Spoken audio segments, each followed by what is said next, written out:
আমরা একটা জিনিস ভালো করে লক্ষ্য করে দেখতেছি, একটা গ্রুপ শাকিব খানের অন্তরাত্মা সিনেমা নিয়ে নেগেটিভ প্রচারণা চালাচ্ছে। তো ভাই, আপনারা যারা নেগেটিভ প্রচারণা চালাচ্ছেন, আপনাদের কাছে আমার ছোট্ট একটা প্রশ্ন, বরবাদ সিনেমা শাকিব খানের আর অন্তরাত্মা সিনেমা কি শাকিব খানের নয়? বরবাদ সিনেমায় শাকিব খান পারিশ্রমিক নিয়েছে আর অন্তরাত্মা সিনেমায় শাকিব খান পারিশ্রমিক নেয়নি, নাকি শাকিব খান অন্তরাত্মা সিনেমা এমনি এমনি করিয়ে দিয়েছে? আর বরবাদ সিনেমাতে শাকিব খান নিজের ইচ্ছায় অভিনয় করেছে, আর অন্তরাত্মা সিনেমায় কি শাকিব খানকে জোর করে অভিনয় করানো হয়েছে? আপনাদের মাথায় যে একটুও কমন সেন্স নাই, এইটার প্রমাণ আপনারা আবারও দিয়ে দিলেন। আপনারা একটা জিনিস কেন বারবার ভুলে যান, যদি নেগেটিভ প্রচারণা তৈরি হয়ে যায় এই সিনেমাটা নিয়ে, তাহলে তো শাকিব খানেরই সম্মান চলে যাবে। আপনারা কেন বোঝার চেষ্টা করেন না যে বরবাদ যেমন শাকিব খানের, ঠিক তেমনি অন্তরাত্মা সিনেমাও শাকিব খানের।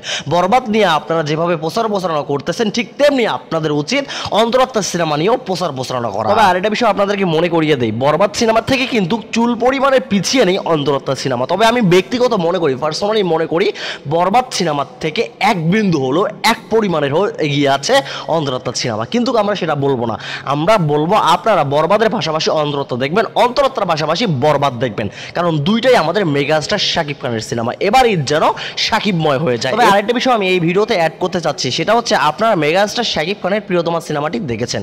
এই সিনেমাটি যেমন রোমান্টিক, তার থেকে লক্ষ হাজার কোটি গুণে বেশি রোমান্টিক হচ্ছে এই অন্তরাত্মা সিনেমা। এই অন্তরাত্মা সিনেমা যেমন ধাঁচের সিনেমা হয়েছে, আমি মনে করি শাকিব খানের কেরিয়ারে এমন সিনেমা আজ অব্দি একটাও হয়নি। এটা আমার মনে হচ্ছে যে আপনাদের হয়তোবা কেউ লেলিয়ে দিয়েছে অন্তরাত্মা সিনেমাটাকে ডাউন করার জন্য। আমার পার্সোনালি এখন এটা মনে হচ্ছে যে অন্তরাত্মা সিনেমাকে ডাউন করার জন্য আপনাদের একটা গ্রুপ লেলিয়ে দিয়েছে, তাই আপনারা অন্তরাত্মা সিনেমার নেগেটিভ দিকগুলো তুলে ধরছেন। অন্তরাত্মা সিনেমা যদি কোনো নেগেটিভ দিক নাও থাকে, তারপরও আপনারা অন্তরাত্মা সিনেমা নিয়ে নেগেটিভ প্রচারণা চালাচ্ছেন। আর শাকিবিয়ানদেরকে আমি বিশেষ করে বলতে চাই, বরবাদ সিনেমা নিয়ে আপনারা যেভাবে প্রচারণা চালাচ্ছেন, সেম একইভাবে আপনারা অন্তরাত্মা সিনেমা নিয়ে প্রচারণা চালান, কারণ এইটাও আমাদের মেগাস্টার শাকিব খানের সিনেমা। যদি এই অন্তরাত্মা সিনেমা কোনোভাবে ডাউন হয়ে যায়, তাহলে কিন্তু সবাই বলবে যে শাকিব খানের সিনেমা ডাউন হয়ে গেছে। কেউ কিন্তু প্রডিউসার এবং পরিচালকের কথা বলবে না, বলবে কার? শাকিব খানের কথা, বলবে কার? দর্শনা মনিকের কথা।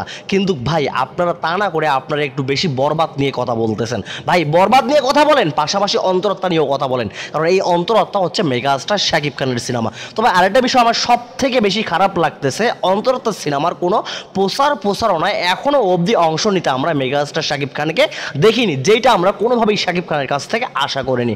তো ভাই শাকিব খান, আপনি তো এই অন্তরাত্মা সিনেমা ফ্রিতে করে দেননি, আপনাকে তো কেউ জোর করে এই অন্তরাত্মা সিনেমা করায়নি, আপনি আপনার নিজের ইচ্ছায়, স্ব ইচ্ছায় এই অন্তরাত্মা সিনেমাটি করেছেন। তো ভাই, আপনি তাহলে কেন এই অন্তরাত্মা সিনেমা নিয়ে প্রচারণা চালাচ্ছেন না? দর্শনা মনিক শুরু থেকেই প্রচারণা চালাচ্ছে, বাট আপনি কোনো প্রচারণায় এখনো অবধি অংশ নেননি। তো ভাই, আপনি এই কাজটি একদম ঠিক করেননি। আপনার উচিত বরবাদ নিয়ে যেভাবে আপনি প্রচারণা চালাচ্ছেন, সেম একইভাবে অন্তরাত্মা সিনেমা নিয়ে আপনার উচিত প্রচারণা চালা। তো আরেকটা বিষয় আমার সব থেকে বেশি খারাপ লাগতেছে, সেটা হচ্ছে অন্তরাত্মা সিনেমার টিজার এবং ট্রেলার অলরেডি রিলিজ হয়ে গেছে, এখনো অবধি কিন্তু আমরা মেগাস্টার শাকিব খানের ফেসবুক পেজ থেকে অন্তরাত্মা সিনেমার টিজার এবং ট্রেলার শেয়ার করতে দেখিনি। এই বিষয়টা আমার কাছে সব থেকে বেশি খারাপ লেগেছে। শাকিব খান কেন শেয়ার করেননি এটা আমার জানা নাই। তো শাকিব খান যদি কোনো জেদ থেকে থাকে বা রাগ থেকে থাকে, তো শাকিব খান আপনি বলতে পারেন যে আমার এই জায়গায় রাগ আছে, আমার এই জায়গায় জেদ আছে।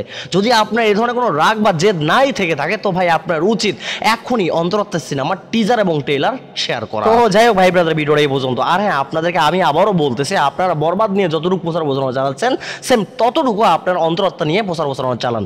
তো যাই হোক ভাই ব্রাদার, ভিডিওটা এই পর্যন্ত। অন্তরাত্মা সিনেমার আপডেট নিয়ে আবারও আসবো। সবাই ভালো থাকবেন, সুস্থ থাকবেন। পরবর্তী ভিডিও দেখার আমন্ত্রণ রইল। আল্লাহ হাফেজ।